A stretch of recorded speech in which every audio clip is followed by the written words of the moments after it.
Hi all, welcome to AICT, Astrac Institute of Commerce and Engineering Technology. നമ്മൾ മുന്നത്തെ വീഡിയോയിൽ നമ്മൾ റിസോഴ്സ് എങ്ങനെ ക്രിയേറ്റ് ചെയ്യാന്ന് പഠിച്ചല്ലോ ഒരു പ്രൊജക്റ്റിൽ. നമുക്ക് നോക്കാം ഈ വീഡിയോയിലൂടെ ക്രിയേറ്റ് ചെയ്ത് വെച്ച റിസോഴ്സ് ഓരോ ആക്ടിവിറ്റീസിനും എങ്ങനെ അസൈൻ ചെയ്യാം. അതിനായിട്ട് നമ്മൾ പ്രൊജക്റ്റ് ഓപ്പൺ ചെയ്യുക. ക്രിയേറ്റ് ചെയ്ത് വെച്ച റിസോഴ്സ് ഇവിടെ ഉണ്ട്. നമ്മൾ റിസോഴ്സ് അസൈൻ ചെയ്യാൻ വേണ്ടിയിട്ട് നമ്മൾ ആക്ടിവിറ്റീസ് വിൻഡോയിൽ പോവാം. ആക്ടിവിറ്റീസ് വിൻഡോസിൽ നമുക്ക് താഴെ കാണാം റിസോഴ്സ് എന്നുള്ളത്. അപ്പോൾ നമ്മൾ റിസോഴ്സ് ടാബ് എടുക്കുക. ഈ റിസോഴ്സിൽ നമുക്ക് താഴെ കാണാം ആഡ് റിസോഴ്സ് എന്നുള്ളത്. ആഡ് റിസോഴ്സിൽ നമ്മൾ ക്ലിക്ക് ചെയ്ത് കഴിഞ്ഞാൽ നമുക്ക് പുതിയൊരു വിൻഡോ ഓപ്പൺ ആയി വന്നിട്ടുണ്ട്. ആ വിൻഡോയിൽ നമ്മുടെ ക്രിയേറ്റ് ചെയ്ത് വെച്ച റിസോഴ്സിന്റെ ഡീറ്റെയിൽസ് ഇവിടെ നമുക്ക് കാണാം.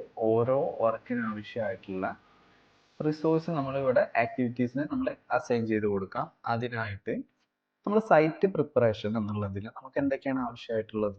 ഹെൽപ്പർ ആവശ്യമാണ്. ഹെൽപ്പർ സെലക്ട് ചെയ്തതിന് ശേഷം ഇവിടെ ആഡ് ബട്ടൺ, അതല്ല എന്നുണ്ടെങ്കിൽ ഡബിൾ ക്ലിക്ക് ചെയ്ത് കഴിഞ്ഞാലോ നമുക്കിവിടെ റിസോഴ്സ് ആഡ് ആവും. അപ്പോൾ നമ്മളിവിടെ ഡബിൾ ക്ലിക്ക് ചെയ്തിട്ടുണ്ട്. അതാ ഈ ഒരു ആക്ടിവിറ്റിയിൽ സൈറ്റ് പ്രിപ്പറേഷൻ എന്നുള്ളതിൽ നമുക്ക് ഹെൽപ്പർ ആഡ് ചെയ്തിട്ടുണ്ട്. അതുപോലെ വേറെ എന്താണ് ആവശ്യമുള്ളത്? JCB ആവശ്യമാണ്, എഞ്ചിനീയറിംഗ് ആവശ്യമാണ്. അപ്പൊ നമ്മൾ 3 റിസോഴ്സ് നമ്മൾ ഇവിടെ ആഡ് ചെയ്തിട്ടുണ്ട്. അടുത്തതായിട്ട് ഗാർഡൻ വർക്ക് എന്നുള്ളതിൽ നമുക്കൊരു മേസൺ ആവശ്യമാണ്, അതുപോലെ ഒരു ഹെൽപ്പറെ ആവശ്യമാണ് അല്ലെ. നമ്മളിപ്പോൾ ചെയ്യുന്നത് ഓരോ ആക്ടിവിറ്റീസ് സെലക്ട് ചെയ്തതിന് ശേഷം അതിന് വേണ്ടിയിട്ടുള്ള റിസോഴ്സ് ആഡ് അല്ലേ ചെയ്തത്. നമുക്ക് പെട്ടെന്ന് ആഡ് ചെയ്യാൻ വേണ്ടിയിട്ട് ഷിഫ്റ്റ് ബട്ടൺ പ്രസ് ചെയ്തുകൊണ്ട് നമുക്ക് ഈ കോമ്പൗണ്ട് വാൾ പ്ലാസ്റ്ററിംഗ് വരെ നമ്മൾ സെലക്ട് ചെയ്യുക. ഇത്രയും വർക്കിന് നമുക്ക് മേസനെയും ഹെൽപ്പറെയും എഞ്ചിനീയറെയും ആവശ്യമാണ് അല്ലേ. അപ്പൊ നമ്മൾ മേസൺ ആഡ് ചെയ്യുക, അതുപോലെ ഹെൽപ്പർ ആഡ് ചെയ്യുക, എഞ്ചിനീയറിംഗ് ആഡ് ചെയ്യാം.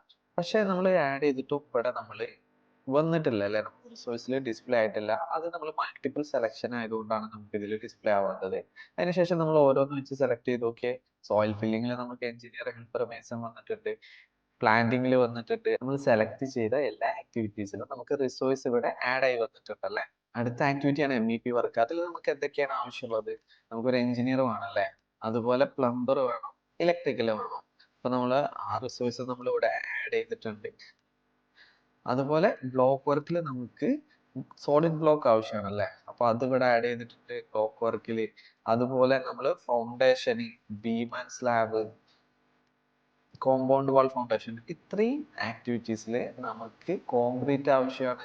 കോൺക്രീറ്റ് ആഡ് ചെയ്തിട്ടുണ്ട്. അതുപോലെ സ്റ്റീൽ ആവശ്യമാണ്. അതുപോലെ സോയിൽ, അതുപോലെ പ്ലാന്റിങ്ങിൽ നമുക്ക് പ്ലാന്റ് ആവശ്യമാണ് അല്ലേ, അതും ആഡ് ചെയ്തിട്ടുണ്ട്. അപ്പൊ നമ്മൾ എല്ലാ റിസോഴ്സും നമ്മൾ ഇവിടെ ആഡ് ചെയ്തിട്ടുണ്ട്. അപ്പൊ നമുക്ക് ഓരോ ആക്ടിവിറ്റീസ് സെലക്ട് ചെയ്ത് കഴിഞ്ഞാൽ ആ ഒരു ആക്ടിവിറ്റിക്ക് വേണ്ടിയിട്ടുള്ള റിസോഴ്സ്, അതിന്റെ ഡീറ്റെയിൽസും കാര്യങ്ങളും ഇവിടെ നമുക്ക് കാണാം.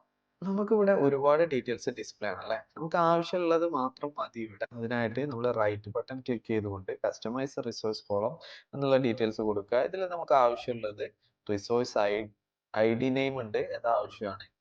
ബഡ്ജറ്റഡ് കോസ്റ്റ് ഉണ്ട്, resource ID, budgeted unit, budgeted unit per time, budgeted cost.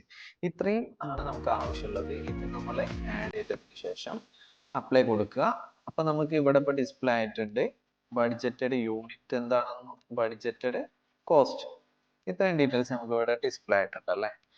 അപ്പൊ നമുക്ക് ഇവിടെ വിൻഡോയില് നമുക്ക് budgeted unit, budgeted unit per time, അതുപോലെ ബഡ്ജറ്റഡ് കോസ്റ്റ് എന്നുള്ള ഡീറ്റെയിൽസ് ആണ് ഇവിടെ വന്നിട്ടുള്ളത്. നമുക്ക് ഈ ഒരു ബഡ്ജറ്റഡ് യൂണിറ്റ് പെർ ടൈം എന്താണെന്നുള്ളത് നമുക്ക് അടുത്ത വീഡിയോയിൽ തിയറി പാർട്ടിന് ശേഷം നമുക്ക് ഡീറ്റെയിൽ ആയിട്ട് നമുക്ക് പഠിക്കാം. ബഡ്ജറ്റഡ് കോസ്റ്റ് എന്ന് പറഞ്ഞു കഴിഞ്ഞാൽ നമ്മൾ റിസോഴ്സ് ഷീറ്റിൽ നമ്മളെ എഞ്ചിനീയർക്കുള്ള യൂണിറ്റ് പെർ ടൈം നമ്മളിവിടെ എൻ്റർ ചെയ്തിരുന്നു അല്ലേ.